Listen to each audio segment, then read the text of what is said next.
नमस्कार दोस्तों, यहाँ का होस्ट दोस्तों क्रांति जोशी आपका स्वागत करता हूँ मैं रिव्यू मास्टर में। दोस्तों आप सभी लोगों को ये पता चल गया होगा कि इसरो ने 16 सितंबर 2018 को एक नया मिशन लॉन्च किया जो कि यूके की 2 सैटेलाइट लॉन्च करने का था और PSLV C42 में इसको लॉन्च किया गया। तो इससे रिलेटेड कुछ अननोन फैक्ट है जो आपको पता होने चाहिए और शायद आप न जानते हो तो उसको इस वीडियो में हम लोग जान लेते हैं। इसरो का यह लॉन्च PSLV C42 का लॉन्च केवल और केवल विदेशी कंपनी के लिए किया गया था और इसमें कोई भी भारतीय सैटेलाइट नहीं थी और ऐसा पहली बार नहीं हुआ है। इससे पहले 2 बार ऐसा हुआ है जब भारत ने कुछ इस प्रकार की लॉन्च की है जिसमें केवल और केवल विदेशी सैटेलाइट को लॉन्च किया गया और यह जो कॉन्ट्रैक्ट इसरो को मिला वो उसकी कॉमर्शियल आर्म एंट्रिक्स कॉरपोरेशन के द्वारा लाया गया था और उन्हीं के द्वारा उनको कॉन्ट्रैक्ट दिया गया। यूके की कंपनी थी SSTL के द्वारा 2 सैटेलाइट डेवलप की गई थी। पहले का नाम था S14 और दूसरे का नाम था नोवासार। उनकी जो नोवासार सैटेलाइट थी वो एक अर्थ ऑब्जर्वेटरी सैटेलाइट थी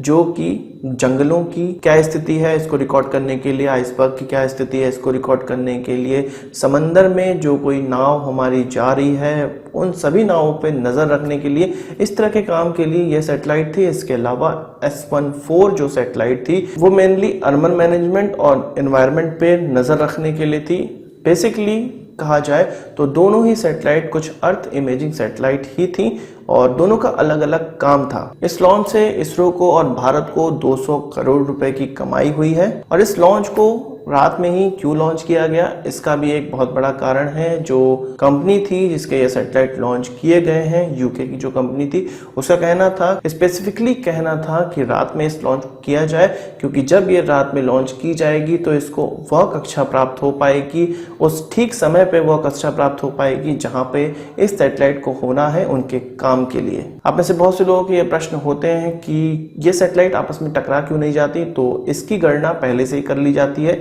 कि जब हमारा लॉन्च किया जाएगा तो वहां पर कोई सैटेलाइट पहले से मौजूद ना हो, इसलिए इसका पहले से ही समय निर्धारित कर दिया जाता है कि किस टाइम पे सैटेलाइट लॉन्च की जाएंगी। जब वो कक्षा में बैठाई जाए तब वहां पे कोई दूसरी सैटेलाइट ना आए। यह मिशन ऐसा पहला मिशन नहीं था जो कि रात में लॉन्च किया गया, इससे पहले भी रात में लॉन्च किए गए हैं और तीसरी बार ऐसा हुआ है इसरो की हिस्ट्री में कि श्रीहरिकोटा से कोई लॉन्च रात में किया गया हो। इस लॉन्च में दोनों ही सैटेलाइट को अपनी कक्षा में बैठाने के लिए लगभग 20 मिनट का समय लिया गया और 583 किलोमीटर के एल्टीट्यूड पे यह सैटेलाइट बैठाई गई। इन सैटेलाइट का कुल वजन था 889 किलोग्राम और ये कहा जा रहा है, यह बताया गया इसरो की तरफ से कि यदि इस प्रकार की सैटेलाइट भारत के पास भी होती तो मुंबई टेरर अटैक जो हुआ था उसे हम पहले ही समझ जाते क्योंकि समंदर के रास्ते ही आतंकवादी आए थे और उनकी जो नाव थी उसको पहले से ही लोकेट कर लिया जाता, जो कि इन सैटेलाइट के द्वारा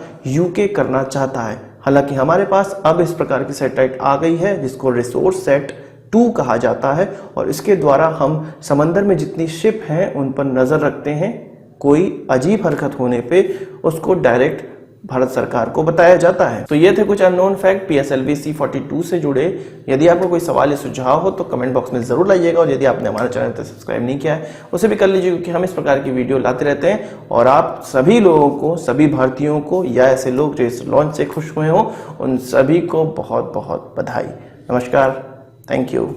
जय हिंद।